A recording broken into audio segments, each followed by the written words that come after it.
You see what happens around the world when immigration gets out of control and it's not legal. Yeah, I just watched this interview with Prime Minister Christopher Luxon and I'm feeling really offended. I want you to watch this clip and then I'm going to respond afterwards. We've tried twice before to have visa-free periods of time with Pacific visas, and we had a huge number of overstayers. We had a huge number of our hospitals and our schools being filled up, and as I understand, that's the history of it in the late 80s and the early 2000s again. So all we're doing is managing some of the risks that we see, and that's all we ask our immigration agencies to do. What Luxon's doing here isn't new. It echoes what happened during the Dawn raids when the government also used the idea of overstayers to justify aggressive immigration enforcement, blaming migrants for economic pressure and job shortages. And now we know that story wasn't true. Pacific people made up only about a third of overstayers, yet they were the vast majority of those who were targeted, arrested and deported. Meanwhile, most overstayers from Europe and North America, they were largely ignored. So the issue wasn't just overstaying,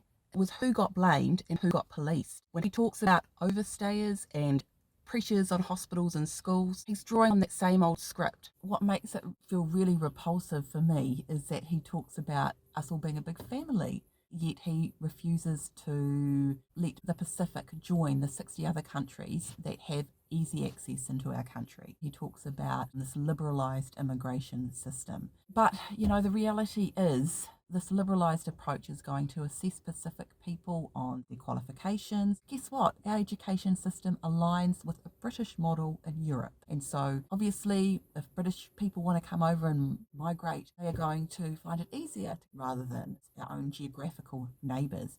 But, more than that, Pacific people, we're related. Polynesians came to Aotearoa and they became Māori. So we're actually related by blood, by whakapapa, by history and culture. A liberalised immigration system doesn't recognise that. It treats everyone as individual applicants in this global market rather than acknowledging those deeper ties. For those who don't know me, I'm Dr. Liana MacDonald. I teach peace and justice from Indigenous perspectives. I'd really love to hear from you.